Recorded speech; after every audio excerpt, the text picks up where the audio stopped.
Welcome to Cool Breeze Over the Mountains, a podcast where we chronologically step through and discuss each film starring Keanu Reeves. My name is Andrew Gormley, and I am one of your hosts. I am joined on this episode by two very reliable co-hosts. She believes in the devil because the devil believes in her. Whitney Nelson. That is correct. Actually, that's the opposite. Have we talked about that on this show? I know for a fact the devil doesn't exist because he's never tried to sell me anything for my soul, and I absolutely would sell my soul for something. So that's how I know he doesn't exist. The no deal. Yeah. Okay. But anyway, I'm Whitney. Hi. Right. And that other voice you heard laughing right there. If you are here in violation of the balance, you must leave immediately, or they will deport you. Aja Romano returns! Oh, what an intro. Hi. I try to set them up. I have a lot of fun, especially with a movie like this, which has so many quotable lines. I'm like, so many. Spoil of riches here. Spoil of riches. It's so nice to be back. So your last episode with us was on just an amazing film, The Watcher. How are you feeling coming into this one that we're about to discuss? The pressure's on because I feel like I have a lot to, there's been a lot of buildup about Constantine, and I don't know how I can top a film like The Watcher, but I will do my best. Perfect.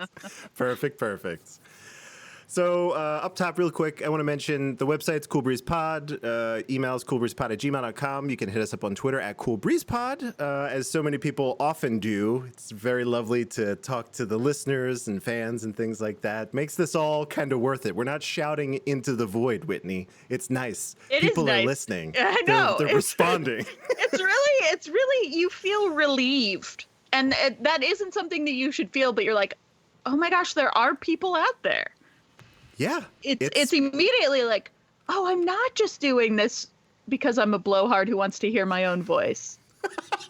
Right. We're all in this together. We picked the right guy. Together. Yeah, we did. I mean, America's sweetheart. It's true. So let's get right into this.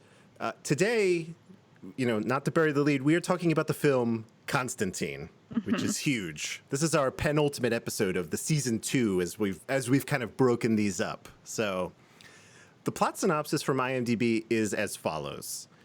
Supernatural exorcist and demonologist John Constantine helps a policewoman prove her sister's death was not a suicide, but something more. Does it was based... I think that's factually inaccurate, but... I'm just telling you what IMDb tells me, but hey, I guess we'll get to it. Yeah. It was based on the Hellblazer comic series and adapted to the screen by Kevin Broadbent and Frank A. Capello.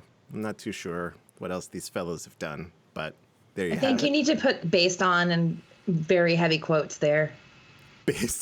Yeah, that's so I'm told. That's like the thing that we'll get into because I have absolutely no background in that comic book, like in any of the storyline, but I know that's a big part of the reason. It was one of the earliest comic book movies where people are like, this is nothing like the comic books, and that it was a bad movie for that reason.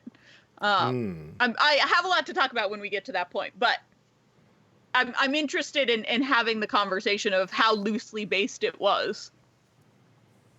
All right. I'm excited. Aja, do you have experience with the comic in this regard? Or? Yeah, I've read a couple of issues of Hellblazer, nothing too deep, but I'm familiar with most of the... Well, it borrowed very, very little from the comics, so it's easy to sum up, honestly. Cool. So yeah. All right. Well, I'm excited to talk about that then. Also, I have no experience with it, but excited to chat about it. So this was directed by Francis Lawrence, whose directing credits also include I Am Legend, the latter 3 Hunger Games. I don't think he did the first one, and Red Sparrow, which was... That was a movie. He also Co-starring- directed a bunch of iconic music videos. He directed what I think is one of the greatest music videos ever made, which is Lady Gaga's Bad Romance. Yes. And a bunch of like major like mid 2000s, early 2000s pop hits. And I just want to give a shout out to 1997's masterpiece, Coolio's "I'll See You When You Get There." A very Wow, that was formative it? music video. That's cool. Hell yeah. Wild. All right. Guys got quite a background. Never would have guessed, but I'm into it. That's a great music video. That informs a lot of the. All right, I've got to write some notes down while when Whitney starts talking. I got to write some notes down. That gives me. I got some insights now. All right, here we go. Mm-hmm. Co-starring alongside Keanu in this film is quite a list of names. Yes. That I forgot almost all of, but here we go. Every single one of. Yes, correct. Right. I'm like, what? Did you forget Tilda Swinton? I kind of. So here's the deal. On our the last movie we watched, Thumbsucker, also had Tilda Swinton in it, and just doing our general kind of relational type stuff is like, oh yeah, we're gonna see 2 movies in a row with Tilda Swinton. I was like, holy shit, I forgot that. It's great. I'm really excited about it. I have a lot to talk about when it comes to forgetting things about this movie. So, because I prefaced this, I said in the last episode when we were talking about this movie that I have never seen it. My sister listened to that episode and texted me and said, we went to go see that movie together in theaters. What are you talking about? So, and with specific details. Now, like the conversation we had about his suits and etc. So I have to update the audience that A, my sister says 100% we saw this in theaters and had conversations about it, and B, the update to that, having now watched it for the podcast. So much to get to. Here we go. But let's start with the names, because there's a lot of names in this. Yeah, we have Rachel Weisz. I think that's how you say that. It's like a V, right? I think so. A W, but it's a V. Shia LaBeouf. Little baby Shia LaBeouf. Yeah, young, crazy. We have Jimon Hansu, who you know from like many, he's in recent Marvel films, Guardians of the Galaxy, stuff like that. He's made quite a career and a name for himself. We have Pruitt Taylor Vince, Gavin Rossdale. Rossdale. Tilda Swinton. And Peter Stormare, I think is how you pronounce that. Is that Stormare? Peter Stormare. Yeah. Okay. In his most Peter Stormare role to date. Right. Perhaps the best incarnation he's of just this real character. Peter Stormare in this. I did not know that he was in it, and I was very excited when I saw him. That's awesome. Whitney, let's dig into this. Tell me what the critics, tell me what everyone thinks about this film. Yeah, so on Rotten Tomatoes, we have a critical score of 46%, which is not great, but we have an audience score of 72%, which is surprisingly great. We have a couple user and critic quotes here for the movie. Brian Lowry from Variety said, blazes few new trails and bogs down in a confusing narrative muddle. And Joshua H., who's a user on Rotten Tomatoes, gave it 3.5 out of 5 stars and says, while not the epic fans were hoping for, Reeve's spiritual journey is still a lot of fun, albeit very dumb. Recommended. Which is a little bit of an Ebony review. Sure. It's fun. Not an epic, very dumb. Year that, I recommend it. do you know what year that review was written? Any clue? Ooh, that's a good question. Yikes. I could probably pull that really quickly, but generally, I think they are. I don't ever pull like those top few because they're generally like epic book length reviews, and we're not trying to read someone's dissertation on Constantine. Sure. So. Yeah, I can check. But it probably wasn't like right at the time of. Out. Okay, yeah. No, they very. I can say that for sure. Yeah, very rarely the. March 2013. 2013 is when that review was left. Perfect. So that, yeah. So yeah, a decade later, it's fine. Hindsight. What do we have next here? I don't know. Are we going to talk or are we going to share listener thoughts? That's right. Christina at Keanu Wave on Twitter. We put out the call with basically every movie, but certainly for the bigger ones. Send us your thoughts. Let us know what you think. So this is what Christina had to say. I hope the audio is loud enough. Here we go.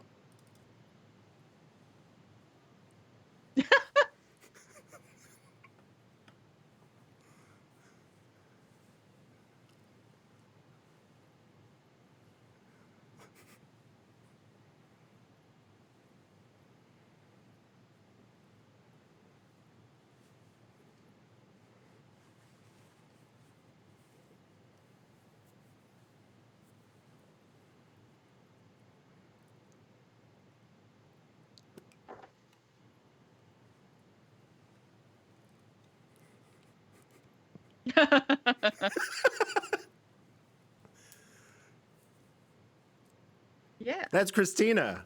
All right. Thank you for sending that in, Christina, and a happy belated birthday to you. We missed it. It was Friday. We did miss it. Thank you. That was awesome. And then I guess after that we have a couple listener thoughts here. From Whitney, Twitter. do you want to read these? Yeah. Do you From Nisi O'Keefe at Nisi O'Keefe on Twitter.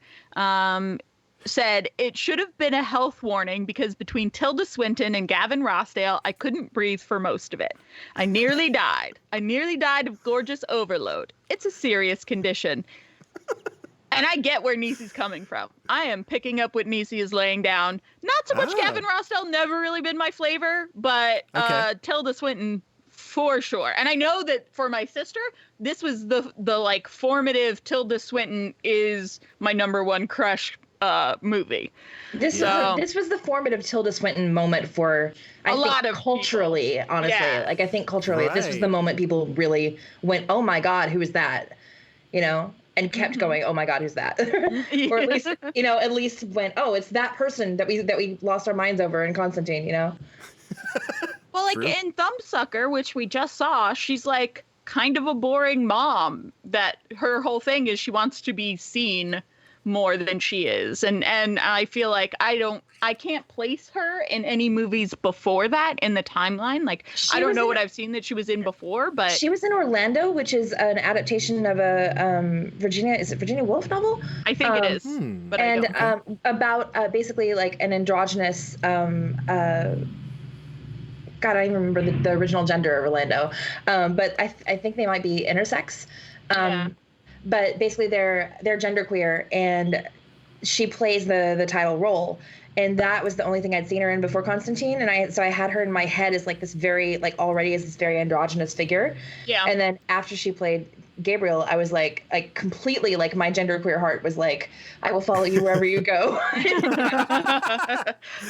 I think this is what really started to establish Tilda Swinton on the road of like otherworldly. For sure. I mean, Tilda Swinton is just an otherworldly person as it is. But I think that this was sort of the first step for me. So we also have from Kazbaz, who is at Frivixen. Frivixen. Frivixen on Twitter. There's only one thing a person needs to know about Constantine before seeing it. Watch it on as big a screen as you can find without breaking the law. Okay. Perfect. Fair. Karina at Love Me Do on Twitter said, it is the best, worst movie I ever saw. The pendulum swings so far it goes over the top and then comes back to the other side. I understand. Yeah. Okay. So when we're talking about our personal feelings now of this, and did this movie work for you? And, in the terms of like best worst movie, I've seen way worse movies than this. Right. Way worse. It doesn't even come close to being a bad movie compared to some of the bad movies that I've seen. So sure. I don't really understand how it got such a bad movie reputation. I think even in the realm of bad superhero comic book crossover type stuff, it's not even near the bottom of the ranking. I think it's fun. I will say though, I apparently saw it. Even watching it now, knowing that I had seen it, not a single moment of film was something that triggered my memory. Like, even now watching it, knowing I had seen it, none of it looked familiar. Not a single thing was familiar about it. I didn't remember anyone who was in it. I didn't remember any of the story, any of the demons, anything. I didn't remember Tilda Swinton. How do I not remember Tilda Swinton in a suit and a tie? Like, there's no way that I don't remember that, but I didn't remember that. So that's how big an impression the movie made on me. So I feel like I had fun and enjoyed it. And I thought that actually, compared to a lot of the movies we've seen recently, special effects wise, it held up so much better than I thought with a lot of the effects. There was a lot of CGI and a lot of it didn't look CGI. Like, there's one scene in particular, which we can talk about later, but he's being drugged on the floor and he gets heavier and heavier. And that looked incredible to the point where I think maybe it was practical effects, but if it was CGI. But we're talking about like the Matrix movies, which had such big CGI budgets coming out not that much before this and looking 40,000 times worse. I don't know. I thought that Keanu Reeves did the sort of like pulp thing very well. I think Rachel Weisz did a very good job on her end. Like, I believed every minute of her, which I usually don't. I usually feel like she's doing her. And, you know, she's one of those people like Hugh Grant who she just plays herself in movies. And I didn't feel that in this one. I felt like this was a departure from a lot of the things I've seen of her. Peter Stormare, like I said, incredible. Tilda Swinton, absolutely incredible. Yeah, I had fun. I thought this was maybe my favorite Shia LaBeouf that I've ever seen. Wow. Yeah, okay. I thought that him as the little sidekick who pulls out all the knowledge at the end was a fun turn, and I enjoyed every minute that he was on the screen. So I definitely don't think that it's the most well-constructed plot or like how they get from A to B. I think they tried to go too many places, but I think if you just sit back and let the movie happen to you, it's pretty good. Okay. All right. That's how I feel. Whitney coming out swinging. Mm-hmm. Asia, would you like to go next? Oh, yeah, I would love to. I've got so many thoughts on this film because I have a couple of thoughts about just even listening to the comments from people, from your listeners. I feel like they're sort of prone to doing what I think a lot of people are prone to doing when they approach genre films, which is they don't want to go all in and praise it. You know, like they don't want their, yeah. I feel like there's an inherent level at which we automatically come to any genre film that has not established, or where the genre itself has not quite established itself as something that we're supposed to take seriously, which I think in 2004 when Constantine came out was where we were at with comic book movies. Yeah. Yeah. In context, this was about, like, this came out in February 2004. And so it was like, what, 6 months before or 5 months before the first Batman trilogy film?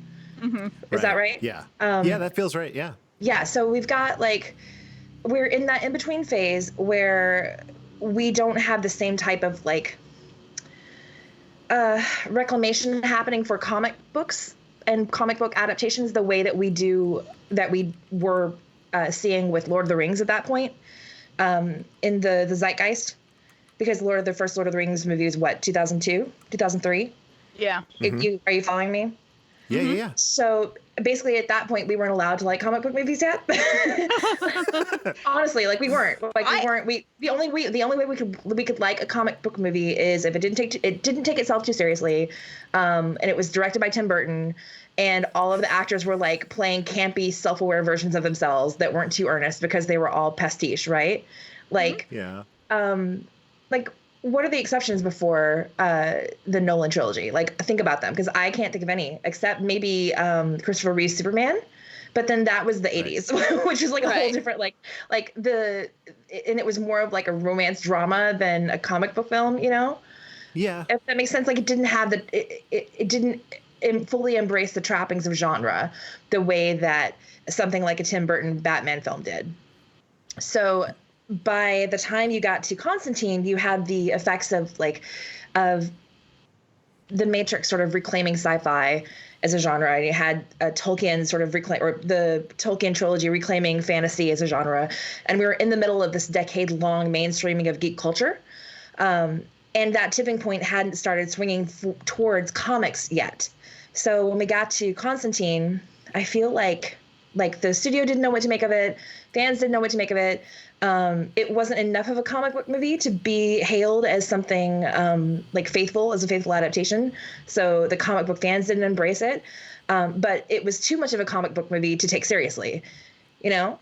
Does that make sense? So critically, I think you're 100% on the money, because like I said, like just as a critic who has spent decades watching other critics genre shame, like no, seriously, like I cannot be any more blunt about how horrible critics are when it comes to genre shaming. Like, if they don't think that it's okay to fully embrace the constraints of a genre, they will just shit on that genre all day without any type of like actual like critical evaluation of what it's doing right and what it's doing wrong in the context of like, is this a real movie? Like, no, it's just some sort of like shitty comic book. Then we don't care. Like, we just like, they're horrible. They're horrible. Critics are horrible when it comes to genre shaming. And I'm saying that whether you're looking at something like a romance or any type of like sort of lowbrow fantasy, like any like video games, even, like, doesn't matter what the genre is, like until you reach a point where something like breaks through the zeitgeist in order to elevate the genre, people won't start taking it seriously. And then you always have the effect of, oh well, that was just a one-off. Like the Nolan trilogy was just an exception forever to the idea that you shouldn't take comic books seriously, until the Marvel franchise came along and then forced people to take it seriously by virtue of being the biggest thing ever, you know? Yeah. True. And usually what happens is like with something like Constantine that's low budget and doesn't really have like the force of a major studio backing behind it, people assume that like they sort of go into the film assuming that the low budget and the lack of marketing, et cetera, the fact that it's being released in February are all like indicators that it's bad in advance, you know? Mm-hmm. So critics go in with that preconceived notion, and they take their preconceived notions about genre with them, and it just turns into this like snowball effect where that's the kind of thing that allows cult movies to become cult movies. Like Constantine, lots of people love Constantine now, and lots of people think it's a genuinely, legitimately amazing film. I wouldn't say amazing, but it has a cult following. Like it's a legitimately popular film now, I think. And the reason I think it wasn't legitimately popular to begin with is not only that it was bad, like it borrowed very little from the original comic book Hellblazer, but I think it's because of this tension between genre, like critics like shitting on comic book as a genre, and the fact that we didn't really know yet how to take the genre seriously. And so culturally, we were in this position where we were, sorry, I have all these feelings. I'm so sorry. No, we like feelings here. That's the whole point. Let them out. And then the way that Keanu Reeves operates within that is extra fascinating, because he's sort of like the one figure who can move seamlessly between genres and still have an audience that comes to every genre, you know? Like he can bring audiences to a romantic comedy, or to a drama, or to a sci-fi film, or to a fantasy. Like, it doesn't matter. And very few actors can do that. But he was also in this phase of his career, as you mentioned, that where he was being punished and sort of seen essentially as like a much like the genres that he was in, he was sort of shamed just for being there, you know, just for showing up. And I think a lot of the pushback against Constantine was also pushback against Keanu Reeves himself. Do I even like this film? I think it's a good film. I think it does a lot right. My biggest criticism is a lack of focus overall. The storytelling is fun, and it's often, as you said, like full of quips, and it's got that very like 90s flavor, like where everything is like a CSI Miami dig, you know? Yeah. I like that. I'm all in on that. Yeah, completely. And it's fun. It's a lot of fun. And the writing is quirky, but plot-wise, it's a little all over the map. But the characters are great. The performances are strong. And the effects, as you mentioned, were fantastic. Like, I don't understand why. Well, I do understand, but like, apart from all the genre shaming and apart from all of like the cultural like factors that went into the devaluation of this film at the time it was made, I don't think that it warrants its reputation. I don't at all either. And that's why I was so surprised, is because everything I knew about it was that A, I had never seen it, which was wrong. And B, that everyone kind of universally thought it was a mediocre to bad movie. And I was watching it and I was like, why do people think this is such a bad movie? Right. Other than the fact that I feel like they were trying to fit too much lore and too much plot. And apparently the lore wasn't even based on the comic books. Like, I get that. I don't think the story was focused. I think it had some weird tension breaks and some weird, whatever. But I think that it was like, I had fun watching it. I would put this nowhere near, like, I would put this higher than in the top 50% for sure of comic book movies that I've seen, including the new Marvel stuff. Which, oh, absolutely. I would put it way ahead of most of the Marvel. Most films, of the Marvel stuff.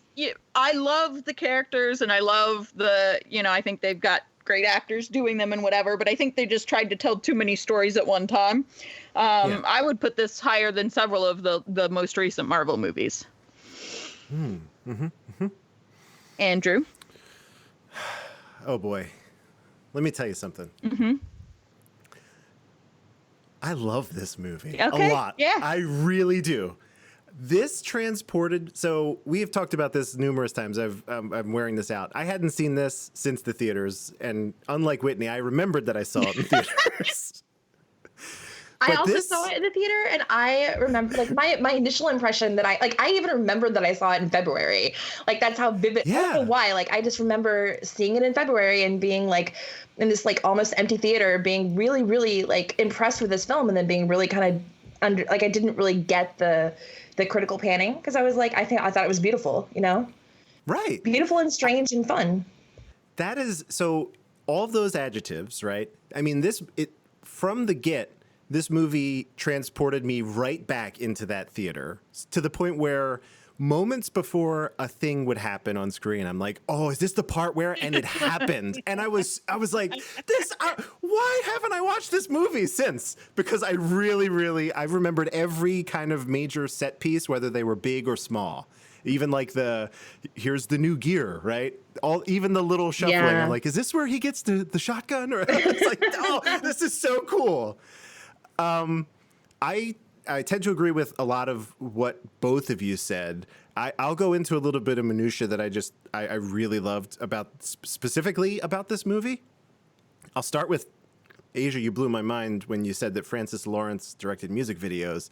I think that if you take a director that has that pedigree of they started in music videos and they transitioned to film, they can make films that look unlike other directors. Yeah. And they have this quality when they want to, right? So I'm thinking specifically about, so if it's Francis Lawrence, I'm thinking also like David Fincher and Michael Bay, like, and not that they're comparable in any way, but like they do share this similar, like they can create this aesthetic that is singly their aesthetic. And I love that. And I think he really did it in this movie. I'm like, this doesn't really look like much else, at least at that time. I'm sure it seems like things have maybe aped this style now.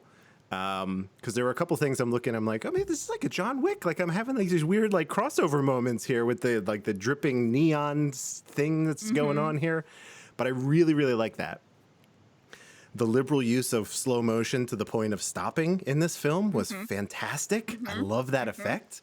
That reminded me of I was like, oh, maybe this is where Chris Nolan got this idea for like Inception. Like when they're coming back up from limbo, everything's moving. I was like, I love it. I really like there are set pieces large and small in this movie, but mostly they're pretty small. Like they're resolved almost in an instant. And I really like that they just throw away set pieces. It's so cool. Yeah. He's like, I have the solution.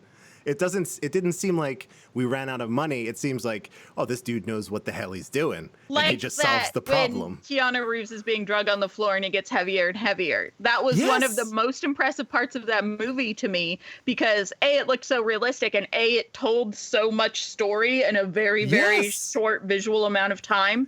That's not one of the biggest scenes of the movie. It isn't like the big bug demon flying into pieces and getting hit by a van, but it is incredibly impressive and made me like stop when I was watching the movie and say, this is good filmmaking. Right. The part I'm thinking specific. I'm thinking also of the part with the you know, the streetlights are shutting off one by one, which Yeah, is like and there's it's like a the very junk practical store with the Yes. It's so cool. And I was Yeah. like, that's like the execution of that was like very, I just loved it from like a filmmaking point of view. No cars, lights are going off one at a time, closing in. And the solution is like light this and it's over. That's it. Like, that's so cool. I also have to say the costumer. Yeah. I don't know who the costumer was. I didn't look it up because I didn't want to get accidentally any trivia. But the costumer in this movie worked their ass off to tell the whole story in the costumes. And a lot of it is very, very subtle. The one that's not so subtle is Gabriel's outfit in the mental hospital that is very like reminiscent of a straitjacket while still being very sort of otherworldly while also being super hot. Sure. It's all of those things. Yeah, it's all of those things at once. And I'm very, very impressed with that particular outfit because of the ways that it so subtly like does the like tape down one side and the lacing chaps of the like straight jacket material over the white pants and just everything that was done there was very, very good. But then as I started to look back over the movie and through my memory, all of the characters had stuff that told the story in that same way and were very nuanced and detailed that you didn't even necessarily notice at the time. The costumer did an incredible job in this movie. Sure. My last point is just about the characters, and this kind of plays into Keanu specifically. I think he did a great job at being like a real kind of like cynical asshole. I think for whatever reason, when he leans into that role, it works for him. Generally, he's like the nice guy, but when he needs to be, he can swing in the other direction, which was really cool.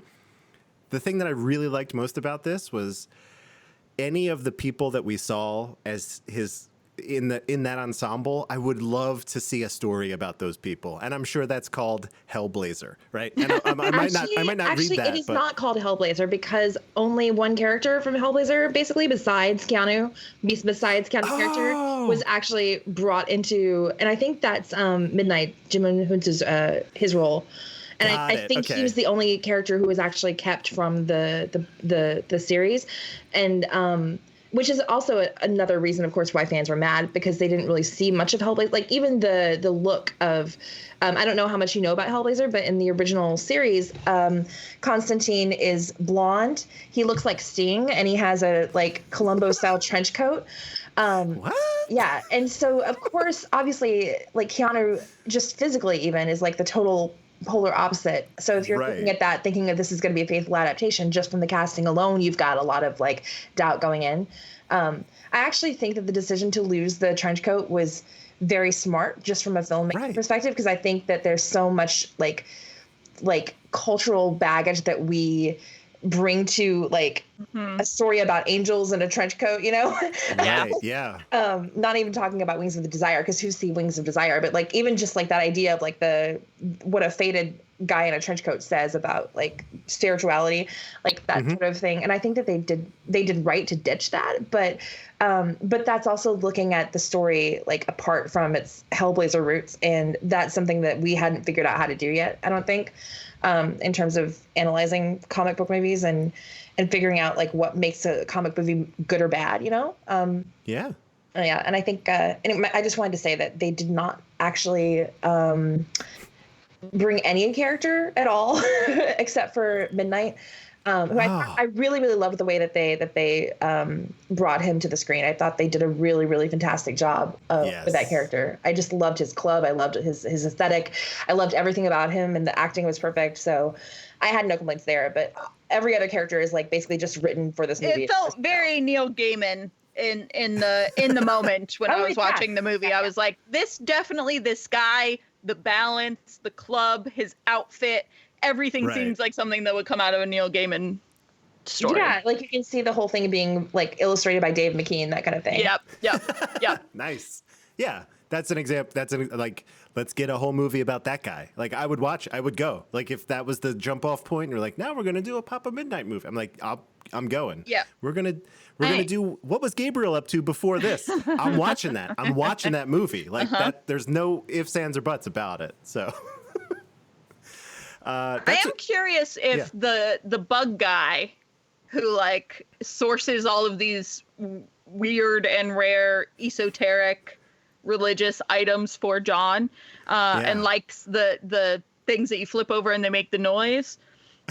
There was so much there to him that I felt like he might have been a character in the books at some point. Obviously, none of us is the crowd to be asking because we don't really have enough experience to say if that guy was a character in the comic books. But he just, this sort of like hermity guy who lives in a bowling alley, who likes those little noisemakers, who likes bugs, who collects religious artifacts. It's super specific. So specific. And so he felt so well-rounded that I felt like he was a comic book character that was brought over, but I don't know if that's true or not. And I'd be curious to find that out, because if that's something that was created in the screenwriting process, that's like someone's specific weird, like they thought it in a dream kind of a thing or something, because it was so neat. Yeah, he was actually introduced in the film. I think he might have become a character after, like they might have worked him into the comic after. Oh. Yeah, I think they did that probably, like, I don't know, with maybe some other people, like the Shia LaBeouf character too. Okay. That's but cool. yeah, but he was written, I believe he was written for the film anyway. Interesting. Wild. Maybe. Yeah. The only other thing I'll say, and I agree with you for the most part about the CG in this film, except some of the demon faces for me, I was like, but like the angel wings, holy shit, that held up great. Yeah. I love the way they looked, and they only did it maybe 2 or 3 times in the whole thing, but I was like, this is really, really something else. Yeah, that was the main thing that I remembered about this movie, was how gorgeous those wings were, like just over the years. Like I thought about those a lot. Because I actually think some of that was practical, which is why it looks so good. I'm sure. Really? I think there was CG involved, but I think the main like big apparatus was real. That makes total sense, because they looked great. Like I said, there was a lot of stuff. If it was CGI, whoever did the CGI on this should get a raise post whatever, because so little of the special effects from that time hold up in the way that some of this did, like the dragging him on the floor and he gets heavier and heavier and the tile folds up and whatever. I do think some of the faces looked, but that's because you always, as soon as you get faces involved, you get that uncanny valley thing, and we know what faces look like, whereas we don't know what tile floor folding up looks like. So Right. You've shown me something new, Francis Lawrence. Thank you. yes. And I think one thing that he probably did get, that he probably helped perfect as part of his craft as a video filmer, video producer, creator, director. Yeah, director. I'm sorry. I'm so tired. I've had very little sleep and I've been like hungover. So I think one thing that he learned is the idea of keeping the aesthetic consistent throughout, because a lot of times, especially when you get directors who are all about like set pieces, like Jerry Bruckheimer, for example, or Michael Bay, like you get these people who seem to be designing the scene for like the effect, you know, and not necessarily like designing the theme, the scene or the aesthetic of the production design to fit a mood and character psychology, essentially. Another one of those moments that worked in comic books so well was the sister falling through the glass, like falling from the roof, and we see her from under the water of the pool, but we don't know that we're under the water, and like watching how far she falls without a cut and watching her go through the glass and then into the water. All of that looked so real, and you have no idea how far that, like, a stunt person actually fell. Did they fall through the glass? Did they fall through the glass into the pool? Like, any one of those moments could have been not real, but the CGI holds up to the point where I was like, how much of that actually happened? Like, how far did that body fall, and how much did it fall through? And I was very impressed with that little moment that I felt like really put you in the story in a way that, like you're saying, like a lot of the big Michael Bay set pieces are about how it's going to look and not what the story is. And I felt like that was very much about what the story was. Yeah, completely. And I think like whether you're in a tight scene or like the bowling out constant sense of pervasive, not gloom so much as just existential weariness that sort of is consistent throughout the film. And I think it's just really good at conveying that through all of its, beautiful scene and production design and so forth. That's all. No. Do we all have lots of feelings about Constantine. Way more feelings than I expected. Right. You buried those as well with your memory of having seen it, and they're all just bursting out of you now. So, do we have anything else before we move into the universe's, perhaps the galaxy's the Interstellar favorite game, favorite. the Interstellar favorite? I don't. Anything else? I think it's time. I'm very excited, Aja. You're back on the board here. Oh no! Let's kick things off with the way we always do. Have Keanu take us there. Pop quiz, asshole. There was a time when I had the need to learn from you. Oh, what the hell do you know? Lose! I don't lose! I win! You got a lot to learn about sportsmanship. Oh my goodness. Pop Quiz Assholes, our very own Quizzo show where the host, in this case me, Andrew, asks the contestants each 3 questions worth a point. If one of them gets it wrong, the other player has a chance to steal. The host, in this case me, may also add bonus questions worth a point value of my choosing. This movie, unsurprisingly, had a shitload of trivia. I bet it did. The current scores, and oh God, I can't, I don't even want to talk about it. Whitney has 92 points. Evan has 51 points. I have 56 points. If my calculation was correct from the watcher, I believe Aja has 4 points. And after this episode, we can create an average and then multiply that by everything and figure out where she falls. It's probably much higher than Evan and I, if that's to be expected. Well, it's probably higher than Evan. Yeah. We'll see. That he's tracks. not here to defend himself, so. Right. And it tracks too. So there we go. All right. Aja, you are our guest. So if you, I would love for you to go first, if that's okay. Sure. Lay it on. All right. Keanu Reeves bought which of the following props to give as a gift to director Francis Lawrence? Okay. Ooh. Was it the Spear of Destiny, the Holy Shotgun, or the Golden Knuckles? Oh man. Those are all so good. They're all so good. I think he'd go with the Golden Knuckles. I'm sorry, that is incorrect. Which is the Spear of Destiny? I can't. I'm gonna have Whitney might I have a get to chance to steal steal. Okay, I want to be fair. So Whitney, do you have a guess here? I would, if I were going to get one of the prop pieces, it would be that gun, the holy gun. Because that was a hell of a thing. Yeah. He got him the holy shotgun. Holy mackerel. What a weapon. Am I right? Yeah. Yeah. That was super cool. That's the most unique out of those props, I think. I feel like the Spear of Destiny is something that you could see in like an Indiana Jones or something like that. And I loved the Golden Knuckles with the cross. brass knuckles are amazing. Like if I were gonna just wear something from the movie, it would probably be the brass knuckles with the crosses on Just them. around town. Yeah, it's just a Friday. like whatever. out and about. Yeah, just I'm out to a party, put on my brass knuckles with crosses on them.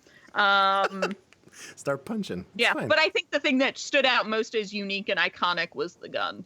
Oh yeah, that's crazy. All right, Whitney, I got a batshit crazy question for you. Oh, are you ready? No. Okay. Here we go. Casting. Which of the following actors was not considered for this role of John Constantine? So 2 of the ones that you're going to mention were considered. One was Yes, not. very close. All right. Okay. Nicolas Cage, Oh. Mads Mikkelsen, Oh. Mel Gibson. What? Godspeed. I'm only going to say this based on timeline, not based on who I would like to see in this. But Okay. Mads Mikkelsen, the age of Mads Mikkelsen has been more recent, I feel like, than this movie. So I'm going to say Mads Mikkelsen. Mel Gibson would have made this a terrible Oh movie. my god. But don't you want to see the alternate universe where Tarsem Singh directs Nick Cage in this film? Right. How wackadoo would that be? It's nuts. I would watch that. I feel like that would go somewhere more along the lines of like, not necessarily Mandy, but kind of in that realm. I would watch Right. it. I think it would be a very different movie. I think it could be definitely. word for word identical and be so different. Completely. But you couldn't pay me to watch Mel Gibson in that movie. Nope. That's the one that everyone seems to remember. They forgot there was Keanu Reeves and it's a good movie. They think it was the Mel Gibson version in their memory. It's weird. All right, Asia. I'm going to tell you that I pulled this one right from IMDb. I did not independently check this, so I won't know Here's- it. I won't know it, Okay. so it's fine. we'll see. It's an interesting one nonetheless. During the course of the film, how many times do we see Constantine smoke a cigarette? Is it 7, 22, or 13? 13. I didn't even have my finger on the button and you got it. I couldn't even figure out what to do. Well done.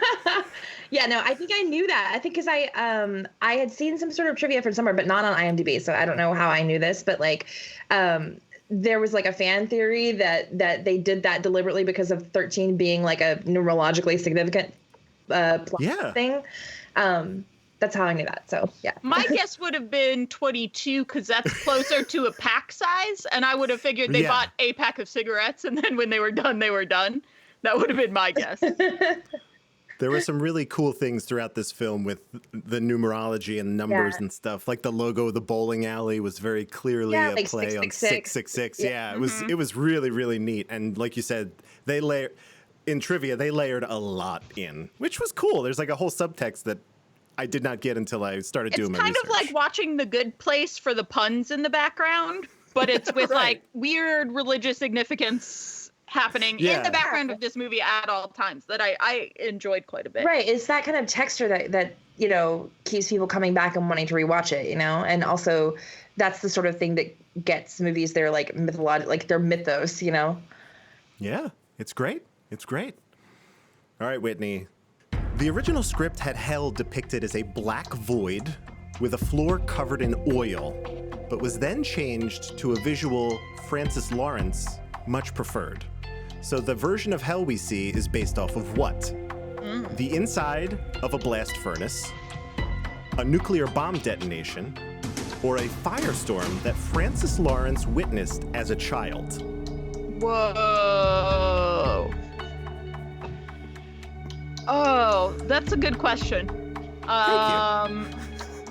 To me, it looked like what we see in movies. I obviously don't know this firsthand, but like a nuclear detonation, the way that things were kind of dissolving. So I'm gonna say that more so than blast furnace, but it might be that last one. But All right. I'm gonna go with nuclear detonation. Go with your gut. My goodness. This is why she has, it was 91 or whatever the hell she had. It's not anymore. Okay. Yeah.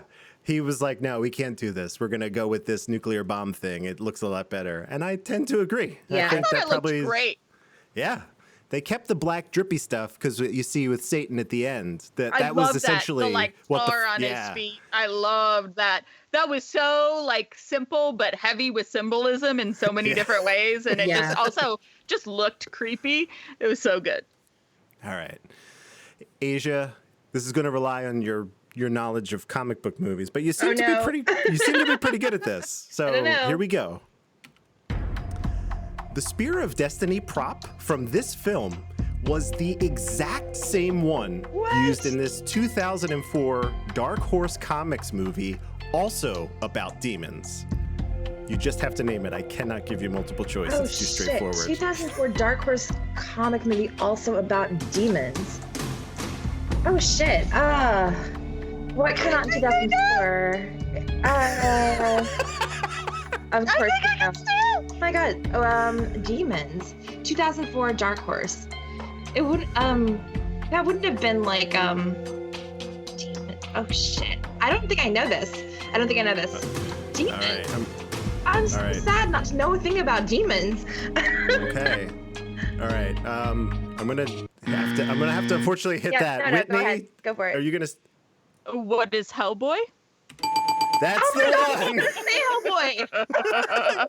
You gotta go for it, Asia. You gotta go I for was like, it. is it the Ron Perlman movie with the help with the horns? And then I was like, that's not. I would have accepted that. Oh I my would have accepted that. Yeah. I It's think the that's, exact that's, same prop, That's very literally. clear Oh my god.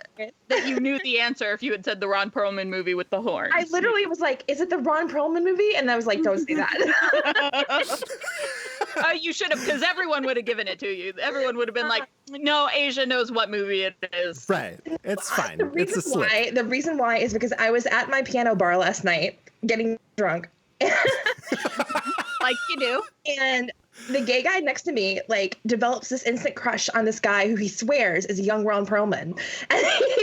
And he goes and we were like he's trying to describe the guy that he's seeing across the room to me. And he keeps trying to describe a young Ron Perlman. And the whole time I'm like, I think we have very different images of Right. I think you have the wrong person in mind. I don't know. So my immediate thought was, Asia, you just thought of that because the gay guy at the bar last night had a huge crush on Ron Perlman. Don't be ridiculous. No. It's serendipity is what it is. Would it So. be serendipity if I just said it? All right. That's okay. All right. So, Whitney, here we go. Peter Stormare, okay, who turned in one of the best Satan performances I've ever seen, in my opinion, originally auditioned for which role? Was it Father Hennessy, Midnight, or Balthazar? Balthazar seems like Peter Stormare knows his strengths. So I feel like he's always kind of gone for this spooky guy or the bad guy. Balthazar is my gut, but he would be a good Papa Midnight. I'm gonna say Balthazar. God, deductive reasoning wins the day. Good Lord. You see what I'm dealing with here, Asia? This is why the points it's not even fair. Nope. You snooze. All right. No, it's not you snooze, you lose, because you don't get to like buzz in if you know the answer. Yeah, no. Maybe you Right, should that's rethink your it. system. That's really it'd be like make it more Jeopardy based. Honestly, Yeah. if it was speed based, I would never win because I always take the time to like say out my thought process out loud. So I'm like thinking It's it true. through as I do it. I would never be the first one to buzz in because I would be like, No, who the hell knows? I would just assume that I'm then- wrong and then psych myself out. So Instead, I'm like, wait, the age of Mads Mikkelsen wasn't until like 3 years ago, so he can't be the one. You know, that's how I go. It's never going to be an immediate buzzer hit. All right. So as I promised, we have some bonus questions here, and these are all multiple choice. Okay, and you can both give me an answer, and if you're right, you're right. If you're wrong, you're wrong. So just you'll both have the opportunity, and you both might get points. So here we go. According to the director's commentary on the DVD, the rag that Constantine lights on fire to defeat the flying demons is a piece of what? Is it Jesus' cloak, Moses' shroud, or the vestments of Saint Peter? Okay, Jesus doesn't have a cloak. He has a shroud, so that one's out. I'm going to go with St. Peter. Okay. And then Asia? I would also go with St. Peter. Okay.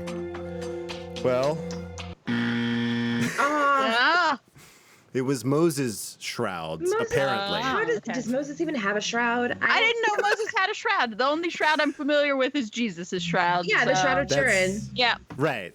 I don't know, but that's what they said. So they just I'm made only it going, up. Whatever. It's all made up. I mean, I would believe any of the like that in the director's mind. He's like, oh, the guy who gets all the relics could get any relic. So, you know, it's pretty easy to go through and just be like, that's Moses' shroud. Right. Just get the Just get the piece of cloth of anyone from the Bible. Let's do it. Let's do it. All right, here's a fun one.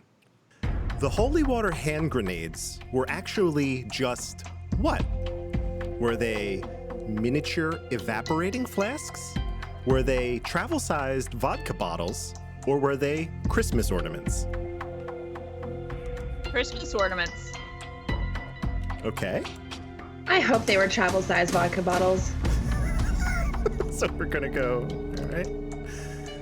Okay, I can go ahead and say that this one is for Whitney. Yep.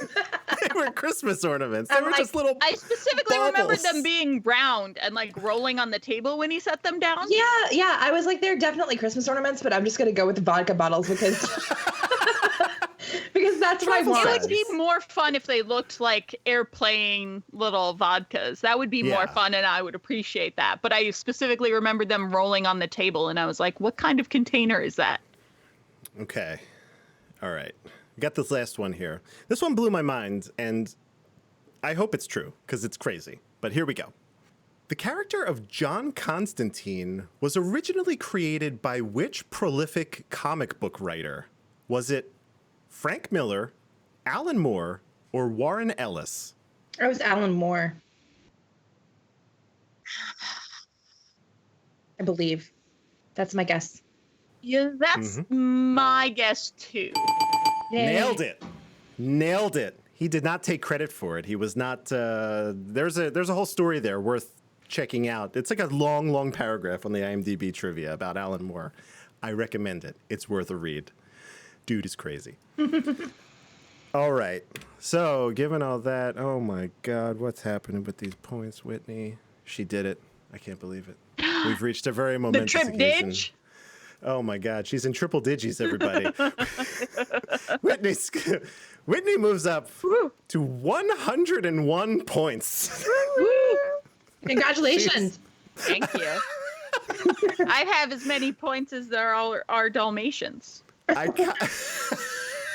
For the first movie, at least, for the first one. I really wish, I was hoping you would get like one more so then we can literally say you're twice as many points as Evan. That'd be pretty fun. Anyway. I'll work on it next time. And Asia racked up 3 for this round. Oh my God. 3. So now what we're gonna do is I'll do the math. I'll fill it in. I'll say some standard deviations, but I think it's enough to give me what your overall score might be had you been with us from the beginning. I do think it's going to be higher than Evan's or yours, Andrew. I really think it is. I don't like it. I don't. But I'll do it. Ron Perlman. Ron Perlman. My downfall. Shake your fists at the sky. All right. Are we ready to get into this thing? I have a Yeah, pretty let's do decent it. overview of this movie, I think. It's a little bit of the Wikipedia, but I organized it better. I So, definitely think that if you're interested, more so than listening to us talk about what happens in the movie, go watch the movie because it is highly worth watching and it's so much more visual. yeah, definitely do that. And then skip to, insert time here. I'm not going to do that, but skip to the time when we just recommend and talk about our rankings and stuff like that. So that'll be a good time. But so this movie opens in the Mexican countryside. We have a scavenger named Manuel. He finds this spearhead wrapped in a Nazi flag in some ruins. Cool little fun fact. I liked that. They destroyed that Nazi flag immediately. I thought that was awesome. Like That's as soon as they were great. finished That's filming great. that scene, they set it on fire. They I were love like, it. nope, we're done with this garbage. It was just a prop. Fuck this. But I also All right. liked that like the last time the world saw that kind of evil, like it's such a very visual and instantaneous way to say, Yeah. this is exactly the last time the world saw this thing was Right. when Nazis had it. Yeah. I think Crazy. it's great. So this spearhead is later revealed to be the Spear of Destiny, right? Manuel becomes possessed. He destroys a car with his body, which was really, really cool to see. Car just wraps around him. It's awesome. And then he begins traveling to the United States. So cut to Los Angeles. We have our hero here, John Constantine. He is exorcising a little girl. He's possessed by this demon that is trying to break through to Earth. And apparently this should not be possible because there's this standing wager where there's no direct interference from God or Satan, which is really cool. And that wager is for all of mankind's souls. All right. Meanwhile, we see John Constantine's driver and apprentice, Chaz Kramer. He's waiting in the car because he doesn't think he's ready to exorcise demons yet. But little does he know. He doesn't even look old enough to drive a car yet. He really does. He does certainly little look. Baby face is Shia LaBeouf. Yeah, definitely 13. He's just a little nugget. So elsewhere, we're not too sure where, a woman named Isabel Dodson commits suicide off in a psychiatric hospital. Right, she jumps off the roof. As Whitney said, there's this really kind of amazingly shot scene off this person falling off this hospital. Her twin sister, Detective Angela Dodson, somehow senses this happen in a dream and awakes with a jolt. We don't know. You don't know up top if that was a dream she had about herself, or if this situation that I explained. But yeah, for the sake of brevity, we come to learn that she has a twin, but we don't know if it's just a dream. We think it's her. It all looks like Rachel. It's crazy. We then see Constantine looking at some x-rays in a hospital, which is never good when our main character is doing that. Never good. He receives a lung cancer diagnosis, to which he responds by lighting up a cigarette, which is great. Mm-hmm. Meanwhile, we see Detective Dodson looking at her sister in the morgue, refusing to believe that her sister, who she has described multiple times throughout the film as a devout Catholic, would kill herself. As she's leaving the hospital, we see Constantine refuses to hold the elevator to let her get on. So this is our chance encounter number 1 with these two. We get a quick weapons montage with a character named Beeman, who Whitney loves. I do. I talked about him a lot. Yeah, I also like that his name is Beeman. I didn't know that, but that's funny because he likes bugs. Yeah, it's cool. And hopefully that guy made it into the comics somehow. He works and lives in a bowling alley, which is right below Constantine's apartment. Cool. I should note that Take 5 by the Dave Brubeck Quartet is underscoring this scene, and it's extremely fucking cool. It's like one of the coolest things I've ever seen. It is very good. I didn't notice most of the score. Like, it was very good, but it was very subtle for the most part for me. Like, there was never a point where I was like, oh shit, this is rocking, except for that moment where I was like, hell yes. Listener, what is happening?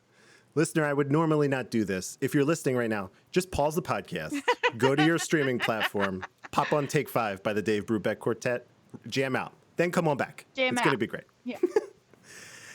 Constantine then goes to meet.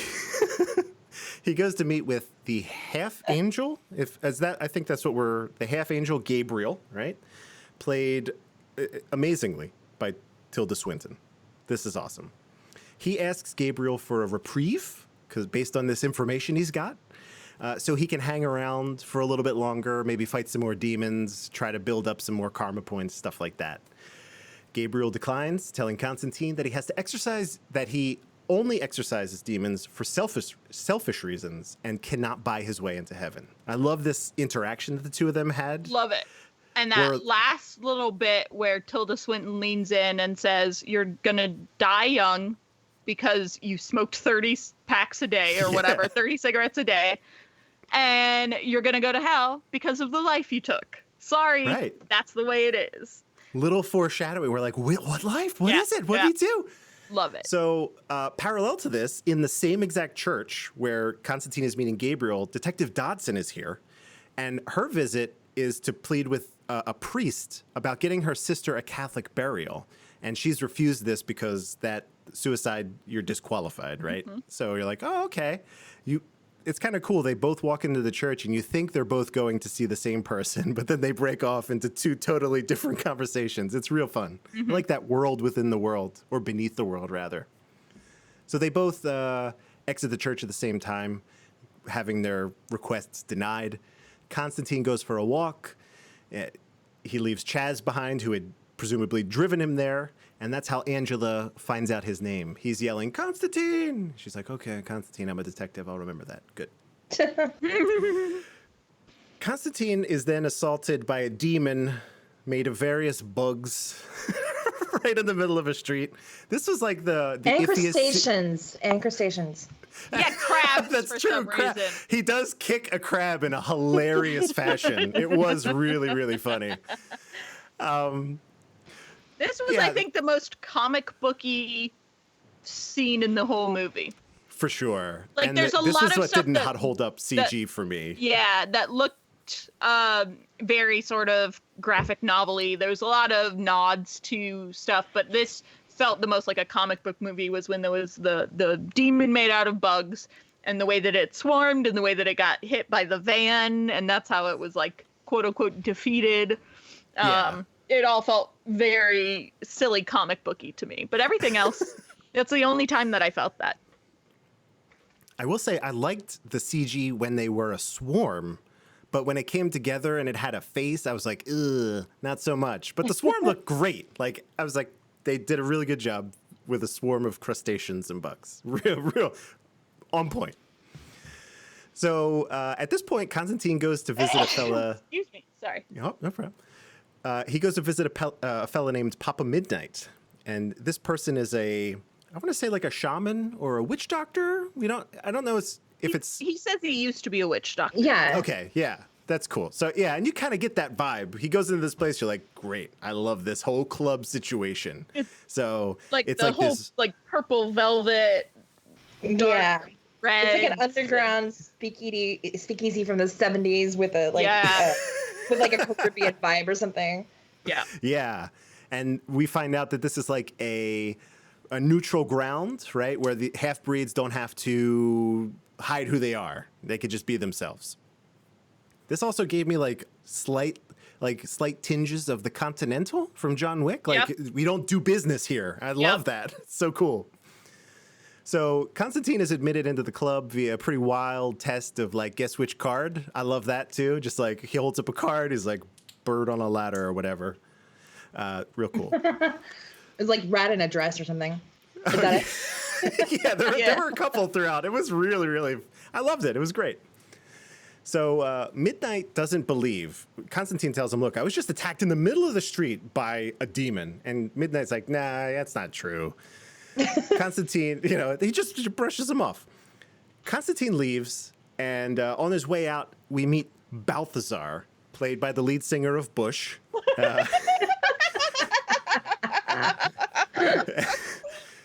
It's funny because it's true. He was not very good in this movie, was he? I don't know. The weakest part of this movie.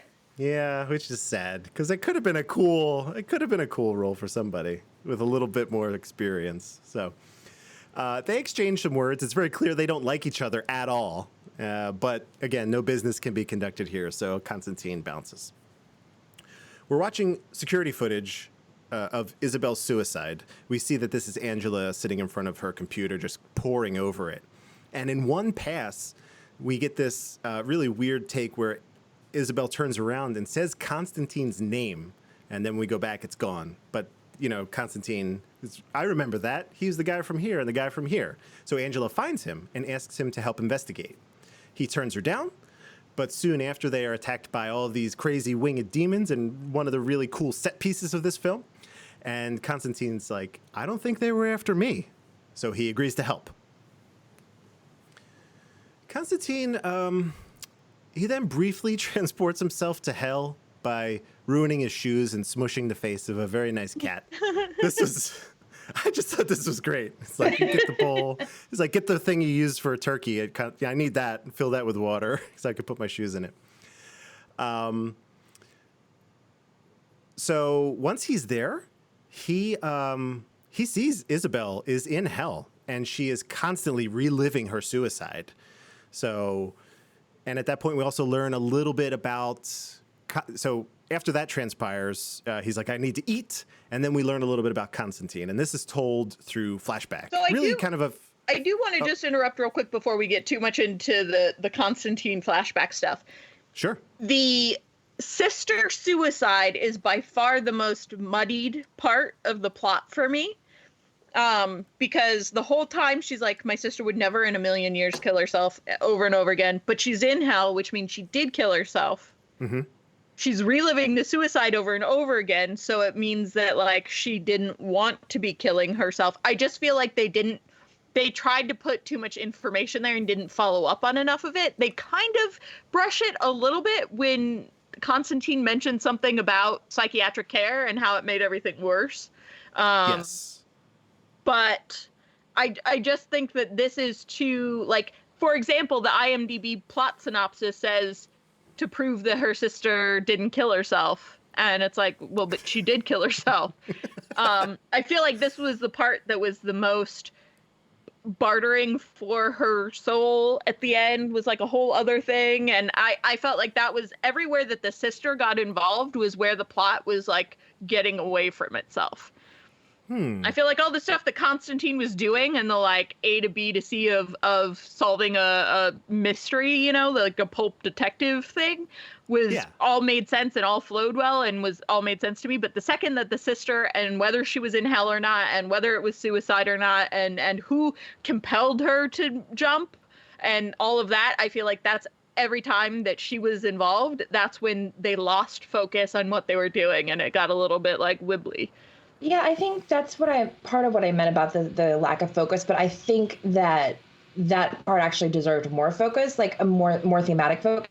I feel like the whole point of you know, the sort of existential weariness that does hang over the entire movie is the fact that you can read all of this as a stand-in, like a metaphorical stand-in for therapy, you know? And honestly, like, and the way that the characters interact with each other, the way they interact with the notion of death and spirituality and the afterlife, to me, the whole plot with the sister, the whole point was the fact that she actually killed herself, and the fact that there are some things in this urban fantasy world that still correspond to the harshness of reality, you know?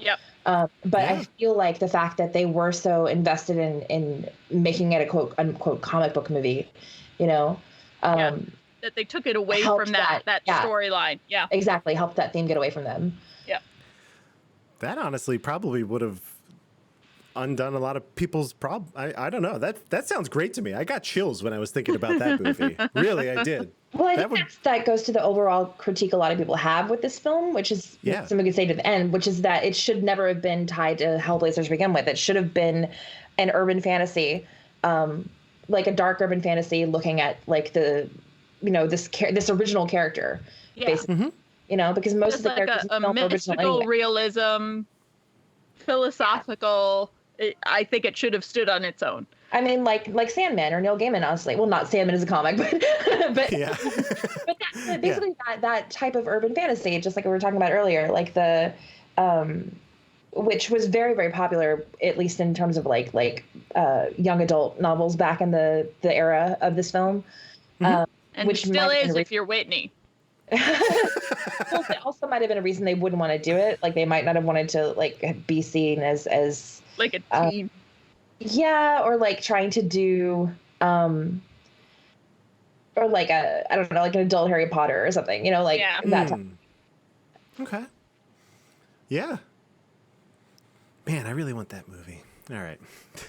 So we learn she's in hell for I'm going with my new headcanon, thanks to Asia, that she actually did kill herself. And well, she did kill herself. They say that. Yeah. He said she killed herself. Here's proof. Yeah, without influence or anything like that. So then we learn about Constantine, and this is told through flashbacks of him as a kid. So he explains that since he was little, he could see half-breeds. So he could see basically demons and angels in the world.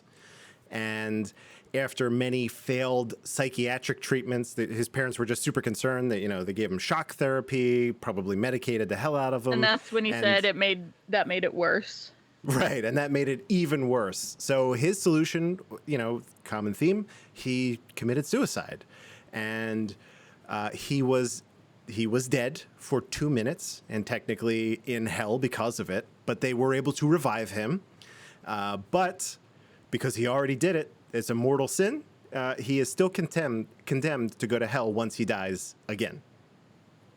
So After all this, the two decide to press forward. They examine Isabel's room in the hospital, try to find a clue pointing to this prophecy in a satanic Bible that Lucifer's son, Mammon. Oh wait, sorry, tripped over my own words there. They're examining these clues in Isabel's room in the hospital. All right, they find one, and this points to a prophecy in the satanic Bible. All right, that Lucifer's son, Mammon, will attempt to claim Earth as his own kingdom. Pretty sneaky, just going right around Dad there. To do so, Mammon requires both a powerful psychic, all right, and the assistance of God, which seems unlikely. And everyone's like, what? It's like, oh, but wait, there's more. Angela tells Constantine that Isabel, all right, was both a clairvoyant and a psychic, all right? And that's why she was committed by her parents. So Angela apparently had the same gift, right? It might be a twin thing, but she suppressed it. She ignored that. She didn't explore it any further. So I also thought that it was interesting that if you don't use it, you lose it in this world. I liked that a lot. Yeah. Like, if you ignore it atrophies. and you say it's not real and you pretend it's not real and you work so hard to suppress it, you don't see it anymore. I thought that was interesting. That's like a common paranormal trope, though, that kids can only see this stuff when they're younger and then they lose the ability as they get older. Yeah. Yeah. But apparently there is a way to jumpstart it, which we see, because Angela's like, hey, you got to hook me back up, Constantine. What do we got to do? And apparently it is like a near-death experience will get you there. So she lays down in the tub. It's not the first time we've seen Rachel Weisz and Keanu Reeves in a tub together. Great. We talked about that. Chain reaction, for Yeah. anyone curious. Yeah, that was in Pop Quiz Asshole for Chain Reaction. I never forgot it. It's great. Really cool slow-mo here. She goes under the water. He puts his hand on her chest. This was some of the best acting that I have ever seen from Rachel Weisz. When she goes from being like, is it going to happen? Bored? To Yeah. now I'm bored. It's been too long and nothing's happening. To I should try and get up now. To trying to get up and Keanu not letting her. To he's going to kill me. The look on her face. It happens in such a short amount of time, but she goes through very clearly each one of those emotions in that very short amount of time. And she's under the water for all of it. And I was like, that was crazy acting on her part, because you see every single stage of emotion that she goes through like she was saying it. It's so overt. And to be under the water and emoting like that is very impressive to me. Totally. This kickstarts things, right? As expected. She immediately finds a clue that ties Balthazar into this whole kind of plot here, which we knew this guy was going to come back. It's fine. So Constantine interrogates Balthazar, who reveals that Mammon has the spear stained with the blood of Christ. Boom! That's our assistance from God. Angela, now the psychic in place of Isabel, is abducted by an invisible entity. And this was super cool too, because she's like, oh, I kind of feel weird, and then pulled through 400 walls. It was really, really neat. I like that a lot. So Constantine's pissed about all this. He's like, look, I don't know what the hell's going on. He breaks into Papa Midnight's club. He punches the bouncer in the face. It was very, very funny. Blows the door open. He's like, look, man, demons are breaking the wager. We got to do something. And he eventually convinces Midnight to help him out. Constantine finds out how the spear was found and Angela's location.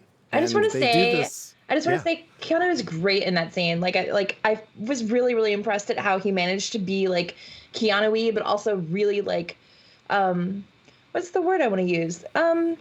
Just really animated and earnest without coming across as I think a lot of actors would in that scene, which is very over the top. And that is what we're finding watching all of his movies chronologically, is those moments when he is earnest without being naive are his best performances. When he does this like all in animated, like earnestness and very much like this is coming from very deep inside him, but it there's never any naivete to it, even when his character is supposed to be naive, that really sells the earnestness in a way that like other actors don't do as well, and that's like where he really shines. And sometimes it's very brief fleeting moments, like I think in this movie, in this scene, the earnestness, he's not like that. He's so jaded and cynical in the rest of it that it's never like, I earnestly 100% believe what's happening right now and I'm in it. And I think that he is kind of earnest throughout it though, because he's cynical, but he's also sort of poetic. Like even just when he's very describing, poetic. When he's describing, and that's part of the script too. But like the diner scene when he's describing all this to Rachel Weisz, and he's telling, Rachel Weisz. Sorry, Rachel Weisz. God damn it.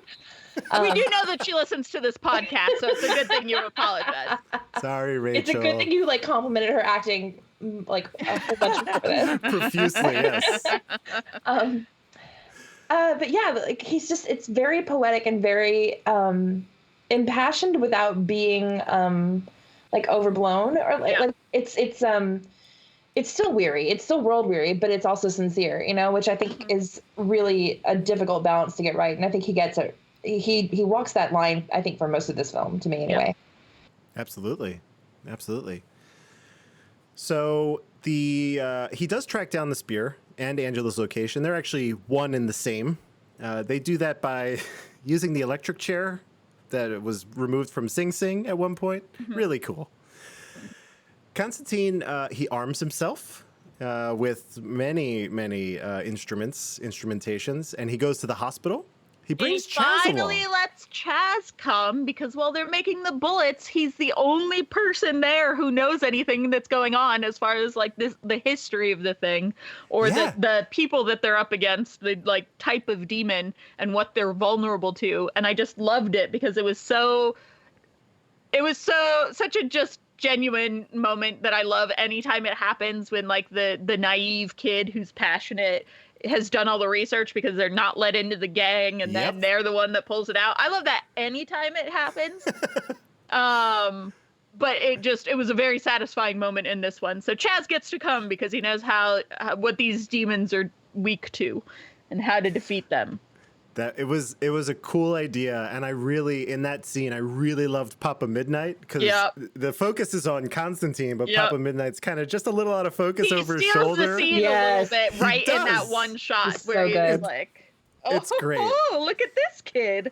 Yeah, I just loved his whole along. performance. I absolutely loved Jimon Husu's his whole performance. It was great. He's great in everything that he's ever done. He's a very powerful presence. Right. It's certainly partly that voice, but oh man, you see him on screen, you're like, yep, I'm listening to whatever this guy has to say. He doesn't even need to move, and he's just got like this gravity that pulls the actors that are in the scene with him to him. It's just really, it's something that you can feel what he would be like to be in the same room with by watching other people be in the same room with him. Yeah. Yeah. So Chaz's idea was, of course, to have this crucifix. There are two crosses in the world that can make holy water without a priest present. Right. Like the blessing on them is so strong that it'll bless whatever water it touches. He's like, let's put this in the hospital reservoir and then set off the fire alarm, and psh, done. And it's great. It really, truly is like, oh, that's ingenious. Well done, Chaz. So the two fight their way through an army of all these half demons. Go ahead. Yeah. The woman demon who turns around and says, "Holy water." Who is she? I don't know. She's an actress. She's like, oh, you recognized her? She's like, yeah, she's been in something. In She's like a knowable name, but I didn't watch the credits because I didn't want to spoil anything for trivia, and I didn't know if anyone else recognized her. She's literally like a tiny bit part actress who's on screen for a half of a second and says "holy water" and then is gone. But she's a person. That's how she got her SAG card. That's it. That was her line. Now she's in SAG. And Anyway, hit me up on Twitter if you know who that was, because she's wildly recognizable, but I cannot think of anything she's been in or what her name is. All right, cool. I'll just check that out too. I didn't miss. I was like, oh, it's just a fun there's like a fun lead up to what happens next. So the two fight their way through all of these half demons, and Chaz actually saves Constantine after he runs out of ammo. It was really cool. You're like, oh, this is going to be a great partnership with these two. Should have seen it coming. Anyway, they eventually make their way into the same pool that we've seen throughout this movie. It's this really cool cross-shaped pool. It's where her sister fell into. And they begin to exorcise Angela. We see that she is at first the demon herself, and then the exorcism seems to work. And then, like in the beginning of the movie, now this demon is just like, I'm just going to come out through your stomach, if that's cool. So they perform this exorcism again, and it seems to work once again. At this point, something very sad happens to Chaz. He is about to say a really cool catchphrase, and he is pulled off to the corner of the room and slammed up and down by presumably the same invisible entity that captured Angela. And he dies. You know, it's not like in the books, that's crazy last words. John Constantine does what you've seen him do in the GIF a million times. Rolls up his sleeves, puts his arms together. Into the light I command thee. We find out this entity is none other than Gabriel. So Gabriel has a resentment. God favors humans. Gabriel plans to unleash hell on earth to weed out those who they believe is unworthy of God's love. I'm not really sure of this plan. I don't know if this makes a lot of sense, but okay. Gabriel casts Constantine from the room. It's like, get out. I'm a powerful half angel. You can't touch me. And then prepares to use the spear to cut Mammon free from Angela. Really cool scene here. Out of options, out of energy, out of, probably several broken bones, Constantine slits his wrists. As he bleeds out, one of the coolest reveals we've ever seen, Lucifer arrives personally to collect his soul. We see the tar, feet touch the ground. Lucifer, stylish as hell. White suit, tattooed clearly all over his body. We only see the edges of that. So what happens next is Lucifer, he's looking at him. He's like, I didn't think you'd make the same mistake twice, John. He's like, oh, you didn't. Constantine tells him, if you just look in that other room, you're going to see a plan to disrupt this whole wager you have going on with God. It's going to really throw things out of whack. So after a moment, he's like, you're bluffing. He's like, oh, what the hell? I got all the time in the world. He goes to check, confirms the truth. He banishes his son back to hell, blows off Gabriel's wings. It's a very cool scene. He's a very powerful person. Gabriel. Can I interrupt real quick? Yeah. The demon in the hospital who's a person that I recognized is Michelle Monaghan from Mission Impossible and True Detective. Whoa, that's her? Yep. That's pretty wild. That's her. Holy water? There you go. Oh, well, she was definitely she was definitely doing stuff. Well, was she? I feel like I don't know. Maybe I feel not. like a lot of her stuff was like 2010. It's possible. Yeah, you might be right on that one. She was also in one of the.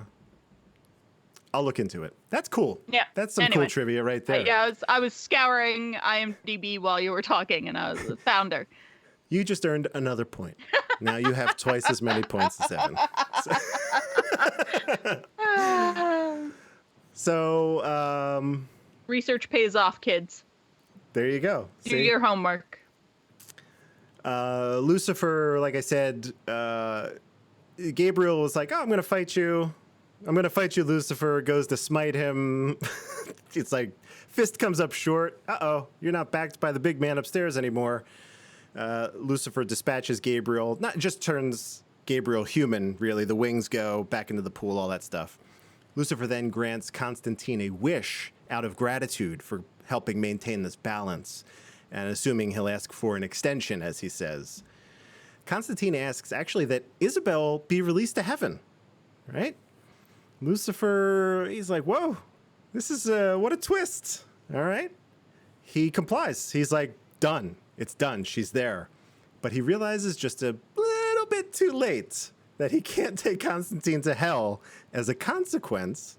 because he sacrificed himself. It was not a selfish act. He just did it because he wanted to. And Constantine is he was granted entry into heaven, which was a really funny, cool scene when he gives him the finger on the way up. I love that. When he's like floating up to heaven and there's light and whatever, and he gives Peter Stormare the finger. I laughed very hard. I did. The look on his face was really funny too. Like as he's floating up, you're like, oh, this is great. And then the devil says, no. Right. He's like, he is if pissed. I can't He's have you, infuriated. no one can. I'm going to give you more time to fuck up. That's it. And it's cool. That's kind of another cool twist. So what he does is he heals the cuts on his wrists and he cures him of lung cancer. I love that scene when he reaches into his lungs and pulls out these like gross black dripping masses out of his lungs. And he's like, cancer free now. Right. It's like, now you're free to screw up again. Angela and Constantine, they eventually both wake up, right? They meet, and then they're like, all right, let's get the hell out of here. Gabriel tries to provoke Constantine into killing them. That does not work. Punches Gabriel in the face instead. That's pain. Get used to it. I love that line. Love that. And I also love you're doing so well. Right. Yeah. It's just. Gabriel's like shouting after Constantine as he walks away about like, oh, you sacrificed yourself. It was so proud, like a proud dad of like, you're doing so well, John. Look at you. Right. And just the way that Tilda delivered that line was incredible. Yeah. It's funny because we really don't know what Gabriel's going to be up to. They just retreat back into the pool. Mm-hmm. They just live in that pool now is what some say Gabriel is still. Right. I don't know. Like, what do you do? I don't know. It's pretty fun. So it's sometime later. We don't know exactly when. It cuts to a rooftop scene. Constantine, he's now making an effort to quit smoking, right? We get this pretty funny. You think he's going to light up a cigarette. He chews on some gum instead. He actually is meeting with Angela. He entrusts the spear to her because of the rules. Mm-hmm. We think, and this is not the first time in the movie, but we think that they are going to kiss. They never do. Yeah. A potential relationship may be insinuated, but maybe not really. I don't know. It's tough to get a read on Constantine. There doesn't seem to be any heat there. Right. There's clearly a close emotional bond. So they're like friends or they whatever, but I did not necessarily get a romantic context other than there was they might kiss thing. Yeah, I like to think that that's how most people react when around Keanu Reeves, really, like men and women alike. He like reaches past them and everyone goes in for a hug or a kiss. That's kind of just how I think maybe I would probably act too. Mm-hmm. So I think it's also part of the psychological aesthetic, or not aesthetic, but psychological themes of the show. I'm sorry, I'm just so I don't know words. You're good. You're good. The psychological themes of the film, because everybody's emotionally and spiritually exhausted. It would have been like she's mourning her sister still. It would have been a really unrealistic choice that most films absolutely would have made anyway, especially around that time period. Like they totally would have, gone all in on the steamy heterosexual relationship or whatever. But I respect this film more for not doing that. I do too, because I think that like with her religious background, it's a whole thing for her to be in a relationship with him now, him knowing forever that he's dying and that when he dies he's going to go to hell, and him working his ass off to try and like make the difference so he can go to purgatory at least, or heaven or something. Yeah. And now all of a sudden he's like kind of clean slate and also not dying. I feel like there's a lot that both of them are processing that neither one of them is interested in making out right now. Right. I got a lot to think about. I got a lot on my plate right now. Finally able to settle down now that we've sent the son of Satan back to hell. Yeah. So that's actually that's the end. They leave. They go their separate ways on this rooftop. And it just cuts on a shot of him, unless you stayed until after the credits. You stayed until after the credits, which I did, even though I didn't look at any of the credits. it was pure chance. I went into the kitchen to like get a glass of water, and then the music was playing or whatever, and then I went to go look at my computer, and then something was happening on the TV, and I specifically like walked out of the room so I wouldn't see credits, so I wouldn't spoil anything for trivia. But then all of a sudden something was happening on the screen again, and I was like, wait, there's a cutscene at the end of the credits? This, keep in mind, you're like 2004, 2005. Is this the first one? I have no idea, but I mean, No, they I had never cutscenes saw back then. this. Wait, the end with the wings, really?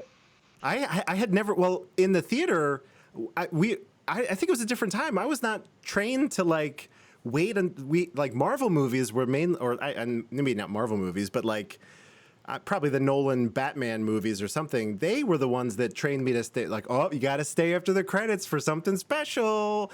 And this was new to me watching this. I was like, I wonder if there's a stinger. And there is. There is. There is. We see Constantine. He visits Chaz's grave. And he puts the lighter, his lighter. Clearly, he's given up smoking. Yeah. He's got the Nicorette, so he can put the lighter down and walk away from it. Yeah, he says, "You did good, kid." He starts walking away from the grave. We see the awesome wings appear, turn around. Chaz is an angel, dressed kind of similarly to Gabriel, right? Yeah. Like that same attire. Like maybe Chaz filled Gabriel's role when Gabriel Right. became human, kind of an implication there, but they don't go into it any more than they're wearing similar outfits. Yeah, and then Chaz just takes off into the Shoots sky. up into the sky like Rocket Man. Whoa! Sequel time. I'm ready for it. Are both of you ready for the sequel to Constantine? I am. He's making sequels of all of his movies. Let's just keep it rolling, right? Bills and Teds and Matrices. Let's do it. Let's keep it going. So when did Dogma come out in relation to this? Dogma was before this by quite a bit, right? 98 or 99, I want to say. Yeah. Because the visual, they did the scene very differently, but the visual of the wings, like, being removed and now this angel is mortal was almost identical. It looked almost identical to like when Matt Damon's wings get cut off in Dogma.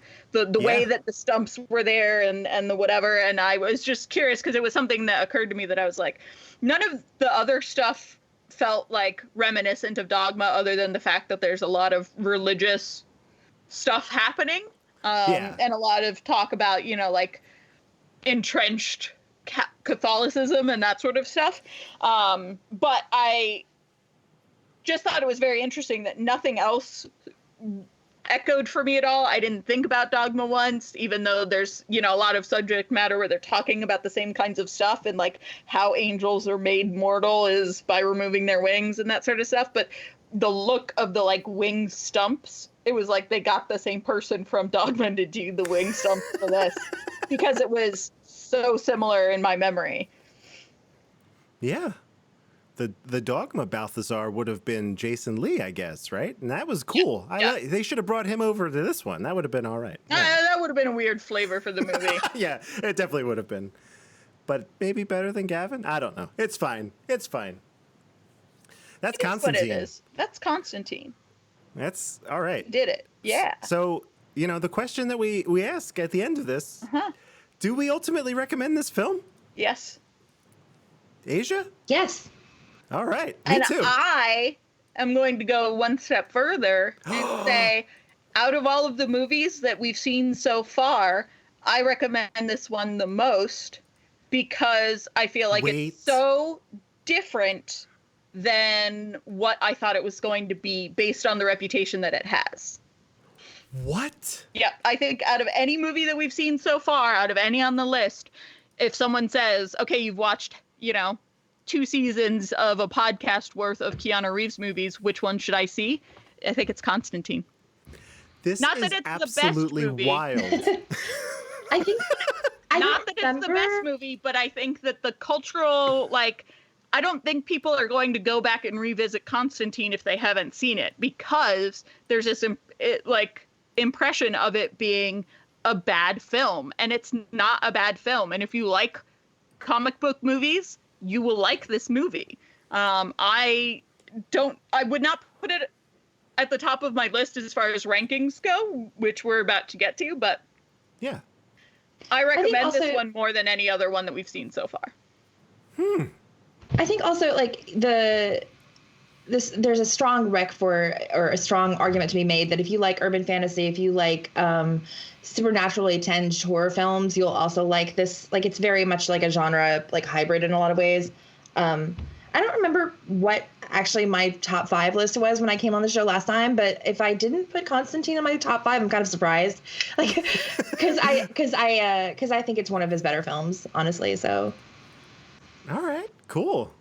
I mean, I really had a great time with it too, so it's clearly a recommend. Whitney, so I'm curious, where are you putting this ranking wise in your Keanu, is this like top 10 material? Is Yes, it like... it's top 10. I'm Wow.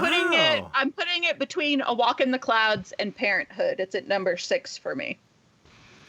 Crazy. Nice. Yeah, all right, I could get behind that. I am also top 10 for this movie. This one's actually going to...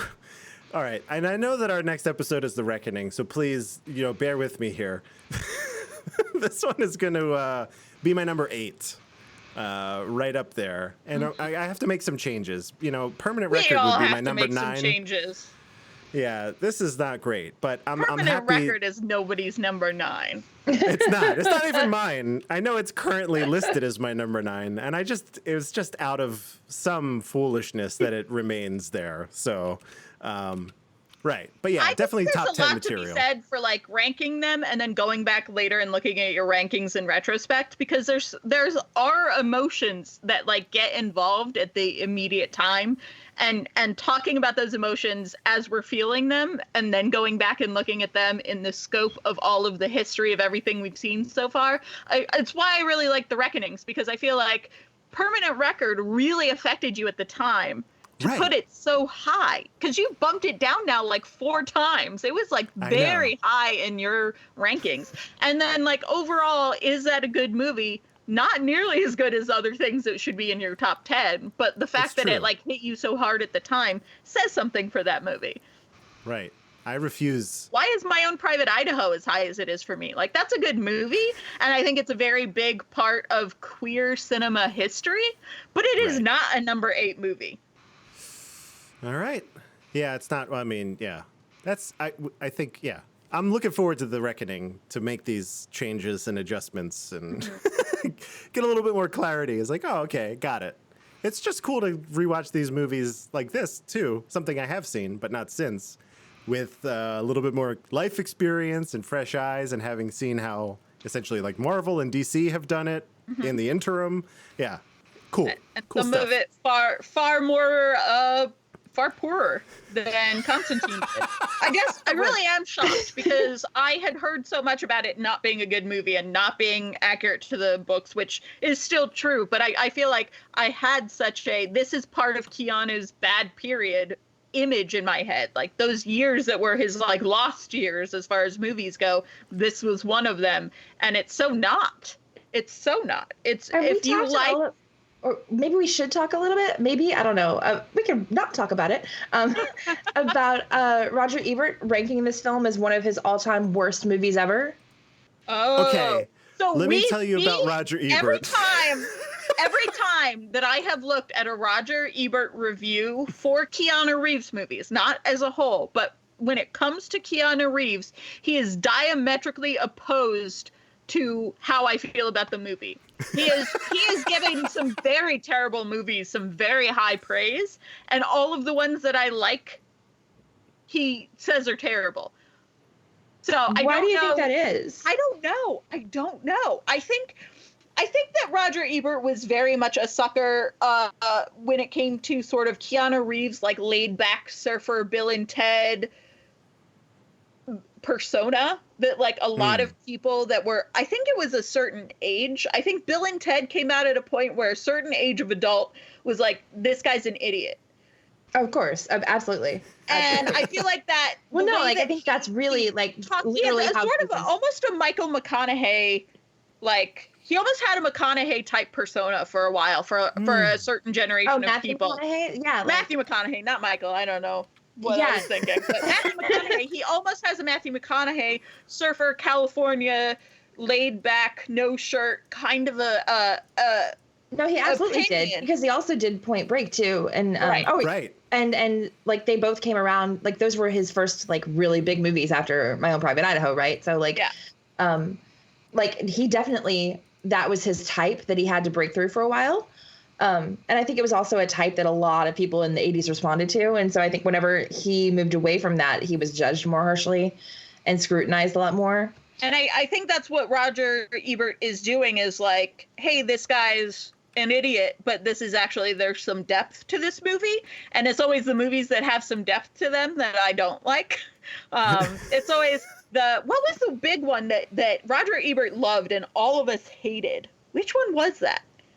I can name a couple that none of us recommended. The Last Time I Committed Suicide, Feeling Minnesota. Might have been Feeling Minnesota, but I feel like it was a little bit later on. I think it was more something like, it wasn't Johnny Mnemonic. God. So let me say the most recent one that Ebert loved, that we loathed, was Ellie Parker. Oh, which is not a Keanu Reeves Ellie movie. Parker is the worst thing I've ever seen on film. I kind of just want Asia to hear. It's the only reason I brought it up. Whitney, I mean, we all really did not like Ellie Parker, but Whitney goes. She thinks it's the worst thing Ellie Parker ever. It might be the worst movie I've ever seen. And I don't think bad movies. I don't think I've ever even seen that movie, and now I have to see it. So, oh God! I mean, if it's going to be like the worst thing ever, it is not one of those. It's so bad it's good. It's not like going to see Cats in the theater, which I did. Of course. It's not like a Riff Tracks or MST3K bad. This like is a MST3K could not save that, is what you're saying. I don't think so. There's nothing to save. It's no movie. It's like a video diary of Naomi Watts struggling in Hollywood, but it's fictionalized and it's so through the male gaze, but there's no plot. It's like 3 days in her life where nothing happens except for she breaks up with her boyfriend and she goes on a couple of auditions. Was this before or after Mulholland Drive? I think it was right around the same time. Oh my God. That we came to right around the same time. This was not like breakthrough into Hollywood. This is like while she's getting big and making big films, she's making this student art piece shot on like a camera borrowed from Best Buy and then returned after they're done shooting every day. And it's like, it just says nothing.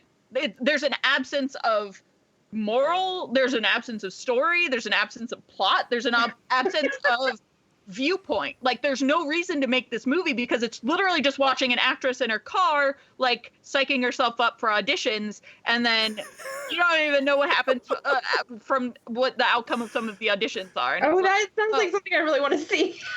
Oh, Asia, please. I mean, it would actually be really funny for you to write about. Now, oh my God. That it is, I found it so absent of any reason to make the film that I actively said, I know that me being this vehement about how bad it is going to make you guys want to go see it. Don't go see it. It is a waste of time. And it's not a waste of time in the way that something that's like, the Lost Skeleton of Cadavra was sending up all of those movies. Right. There's so much out there that I'm really a fan of. I'm just wondering if it's like doing some sort of Jean Dielman thing where it's like trying to be like cinema verite, Oof, I don't think so. It did not come across to me that way. But watch it and see. Yeah, I mean, you're the one that does this for a living, not me. Right. Oh, in the Ebert side, he said that Ellie Parker is the film they should show students instead of inside the actor's studio. Those were his words that he said about this film. And he thinks every person who gets into the film industry needs to watch this movie as a prereq. Yeah, and that's that's a hard line. I don't know. I do not know about that one. It was garbage. Flaming garbage. Was it 2 hours? Like a 90-minute film, like a full-length film? Yeah, barely 90 minutes, I would say. Okay, I think. And it was probably well, it should have been about 15 minutes. It felt like a short. It felt like a short that had been expanded into a movie with absolutely no reason why they were expanding it into a movie and no extra plot added. They were just like, let's make this 15 minutes last for an hour and a half. That's why I brought it up. I love this. I literally I can't. The words. Not good. Oh, I'm like Mrs. White in Clue. Like the flames on the sides of my your face. Breathless, heaving breaths. Oh. That's how I feel when I think about Ellie Parker. It's a comedy drama. It's a comedy drama. No, It's not The that. Wikipedia describes it as a comedy drama. There was no comedy and there was very little drama. And I also will say, Asia, this was another one of these instances where we were duped. This is not a Keanu Reeves film. Keanu Reeves is not in it. It is a dog star. It's a dog star. Yeah, it's a dog star film. Oh dog no! Star is in it on stage for about 30 seconds and then never reappear and never have anything to do with the plot. So there's been like 2 or 3 movies that are on his IMDb that are Dog Star is on stage performing and he's like playing an instrument and it's like credited. Background in a club or something, but he's credited and we accidentally had to watch a terrible movie because Dog Star was playing in the background at a club. Oh my god. I think that's kind of amazing. I think we officially are now in the time frame where he's big enough that we are no longer in the oh wait, is this a Dog Star movie and not a Keanu movie? Yeah, we're out of the Dog Star years, as it were. But like 2 or 3 times we've been burned pretty hard by that. Yeah, they were not good. The Dog Star years, not good years. I am glad that you fell on the sword for everyone else. It's rough. Hey, I don't know. We're doing the Lord's work out here. Right. Having fun, though. Having fun. Yeah. All right. So, recommends all around. Mm-hmm. I'm certain that Evan recommends this. I'm going to put him down as a recommend also. I think that's a fair assumption. Lord knows where he's going to put this in his goddamn rankings, though. He's the most unpredictable person. He's like our Roger Ebert. He's like... He is our Roger Ebert. He's like, I wholeheartedly recommend it. It's my 38th Keanu Reeves film. So that's where it falls. Nice. Next week, we are going to get the whole crew together for our season 2 Reckoning. Obviously, we are very going exciting. to reevaluate every decision we've made up until this point. Yeah, we just reflect on our movie rankings, make changes where necessary, try to justify those changes. I will yell at Evan a lot. We'll yell at Evan, for his rankings and changes. Or lack thereof. Right. Last time he made no changes. It was unbelievable. Dumb. What a power play. What a power play. It's a power play to say, no, my top 10 stays exactly as is. Nothing changes. If it stays, yeah. In the whole I'm going to try my best. And that's how he ended up with, what did he end up with? With, well, I don't know. All of those are bad. All of his movies are bad. The Matrix is fine. The Matrix Speed, is fine. Point Break. Speed, yeah. Point Break. He's Those got are all some good ones. They're good. They're fine. Whatever. The Devil's Advocate is number 6, and that's wild. It's pretty wild. Yeah. He's got some cleaning up to do. The Watcher is his number 9 film? Yeah. Oh The my Watcher God. I remember is that. number 9 film. Yeah. What is happening? All right. It doesn't matter. That's Find out next week. Next week We'll we will try to talk shame about what Evan. is happening. So that's like a slightly shorter episode, more fun, less structure. It's fine. It'll be good. So that brings us to the end. What a fun episode! I had a blast. Yep. Talking to the two of you about this. This was a good one. This is a banger. Yeah. Yeah. So Asia, if you would, could you tell the listeners where they can find you, your work, anywhere, anything on the internet? Sure. I write about culture for Vox. My Vox byline is just vox.com/ I don't know, author / Asia, whatever. But you can also find me on Twitter, where I will usually post my articles, and that's Twitter. And it's Aja, AJA, Romano, ROMANO. I'm on Tumblr as Bookshop. But I mostly don't even post to Tumblr anymore because nobody posts to Tumblr anymore. I will say if you like go to my Twitter right now, I'm like currently like obsessed with this Chinese drama. So just I've been following ignore along. it. I'm so sorry. I just apologize to everybody. I can't help myself. It's taken over like my feed. My entire like friends list is also becoming obsessed with it. So it's not just me, but yeah, so that's happening. But normally I mostly just post about like, I don't know, random shit. So where else am I? I don't know. I'm around. You'll find me. All right, sounds good. Yeah, I will say, you know that the face like a dog makes when they're a little confused, like their head tilts to the left. I'm following that thread of yours, and I'm like, huh? But it's like I'm like, all right, okay, It's I so get behind this. good. This is kind of cool and weird. I appreciate the visual supplements as well. So it's like, all right, I'm in. Right. I mean, the show has like 3 different names and is based on like a series, a book that also has like 18 different adaptations and variants. So trying to parse it is very confusing inherently. But yeah, as long as I'm providing you with visuals, that's all I care about. Right, those are very important and fun. So I like it. Thank you. Whitney, what do you have going on this week?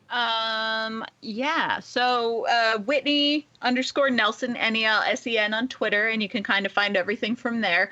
For historical hotties, we're doing what we always do in February. We're doing it again this February. We're coming back from our holiday hiatus, but we're also every February we do things related to Valentine's Day in one way or another. So we're going to do most famous lovers, like most famous couples. We're going to talk about martyrs, which is interesting relevancy to this episode as well. But because St. Valentine was a martyr, we're going to talk about martyrs. We're also going to talk about the hottest, I think, floral designers we agreed on in history. So if any of those strike your fancy as something that you'd be interested in talking about, who's the sexiest out of those kinds of categories, come find us at Historical Hotties, at Historically Hot pretty much everywhere. Nice. And yeah, we will be ranking those people. Who are the hottest floral designers in history? Find out at Historical Hotties. Right. Such a good conceit. I was just recently on Almost Better Than Silence. So if you want to hear me talk about video games, I talk a lot about, what did I talk about? I don't even remember what I talked about. That's how January has been for me. Right. I don't remember. Yesterday? I don't remember where I was 2 hours ago before we started recording this, so I don't remember what I talked about. But I talk about video games on Almost Better Than Silence, so come listen to me talk about video games. 2 hours ago, you were watching The Circle. I was watching The Circle 2 hours ago. Andrew remembers better than I do. But then again, I watched this movie in theaters and then had a long conversation about it and didn't remember any of that. So don't trust my memory.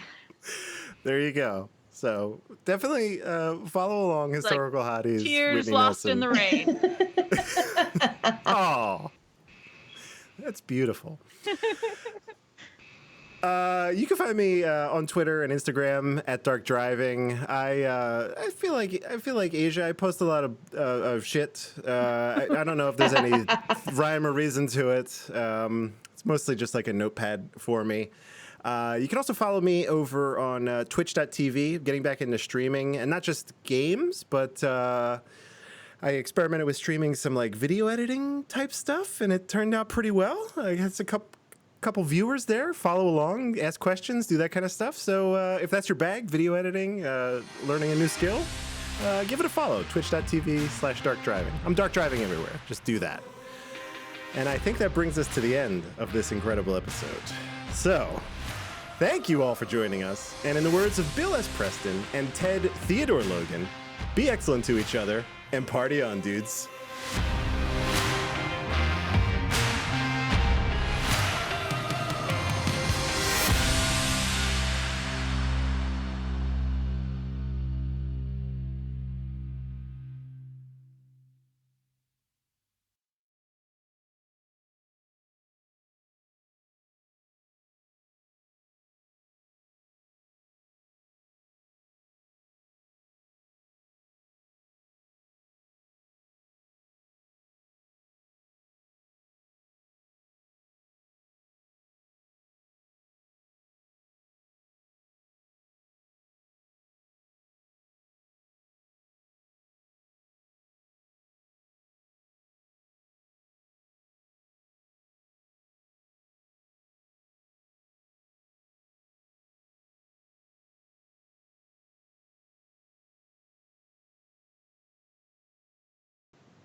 it. Another flawless show.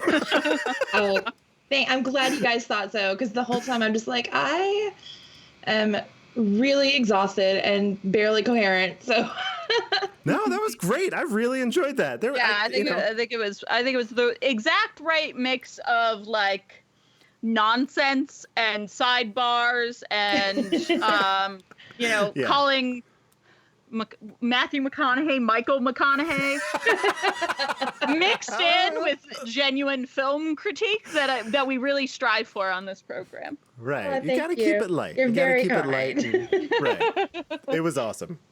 Cool.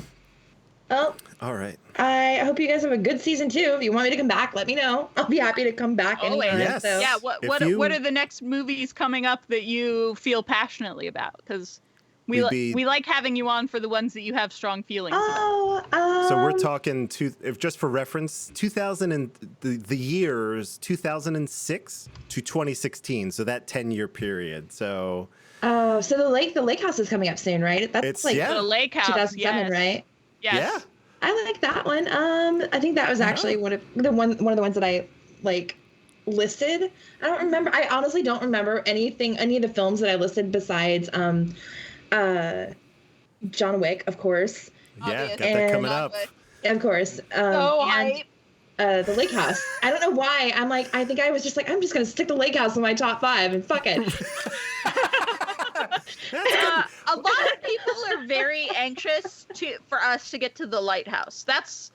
Lake House. That's one of those that like people consistently have said, "Have you watched the Lake House yet? What do you think about the Lake House?" When we tell them what we're doing, it's one of those that comes up where people are like, "How did you feel about it? I want to know."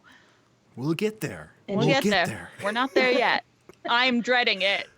Oh, really? Don't dread it. Don't dread it. You've never seen it, right? Is that true? I've never Whitney? seen it. I've never seen it. There you go. I just historically, and this is actually proven to be false in retrospect doing this podcast, but I historically hated Keanu Reeves in a romantic lead. I feel like his strength is in like that self-contained passion and earnestness that we were talking about, when it's very like about him and what he believes in. And I feel like he does not play off of lead actresses very well. So for many years, I was always talking about how like Trinity in the first Matrix. There are conceits in this film that alleviate a lot of that discomfort for you. Yeah. I don't like. Have neither of you seen it? Like, because I know that they're like separated in time. Right. So right. I know that part about it. But yeah, and they don't like they're in the same temporal space or the same space but temporally dislocated, basically. Yeah. Yeah. So yeah, so you won't really have like he won't be interacting with like they. I mean, not to say that he and Sandra Bullock don't have chemistry, because they do have chemistry, I think. They do have chemistry. That was one of those things that I was surprised about when we watched Speed. I was like, that's a lot more chemistry than I remembered, and I maybe have misremembered this whole he doesn't have chemistry with any female leads thing. Well, but I think I felt like that's why John Wick and the first Matrix are so strong, is because it's just about him and his like internal story, because that's what he tells so well. Sure. Completely. And I think that also speaks to his like recurring just resonance as a queer figure for the queer community. Yeah. Which is a whole like separate TED talk or whatever. But yeah. I'm looking at the filmography. I really like A Scanner Darkly, actually. I haven't seen that in forever. That's a good one. And I don't. Andrew, have you seen A Scanner Darkly? I have not. Neither of the guys have seen A Scanner Darkly, and I think that's a super interesting one. Yeah, you'll enjoy that. Have a lot of feelings about Linkletter.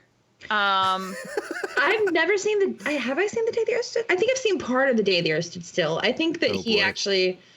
I mean, that's probably a shitty movie, but I think he's probably a really good choice for that particular part, honestly. Mm-hmm. And I definitely would like to talk about 47 Ronin if you're into that, because I think that would be a good one. Yeah. We've had so many people use that as the butt of a joke, and I kind of get it. Like I have not seen that. Like I know he got into that little phase there. Like he actually directed The Man of Tai Chi. Yeah. And then he got into the 47 Ronin, and that's like the butt of a joke for a lot of when I'm like, I do a Keanu Reeves podcast, and I guess Whitney here is like, did you do the Lake House? And it's like very ponderous, and all of my friends, trolls that they are, oh, can't wait for 47 Ronin. Yeah. He was like, all right, come on. Hey. Yeah, no, I mean, it's problematic as fuck, but it's definitely worth talking about, Well, and I also think that having you on for something like that, in the same way that it was good to have you on for The Watcher, is like putting it into context, or having you on for this one is like the context of what's happening around it, and like why it's problematic, and why it's relevant to still watch and talk about. I think it would be good to have you on for that one. Oh, thank you. Yeah, anytime. Awesome. All right. Well, then we will reach out. That solidifies your friend of the show status. So. Oh my God! I just hope I can get past 3 points next time. I guarantee your per episode average is higher. Maybe we'll switch to Jeopardy rules, and then we'll just have. You just got to yell your name, and then whoever does that first. That'll be my downfall. If you I need a training montage.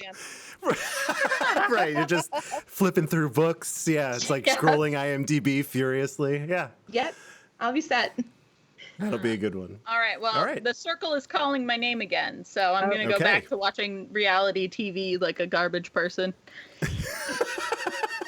I know who wins. I'm pretty late to the game as far as the people who watch it as soon as it comes out.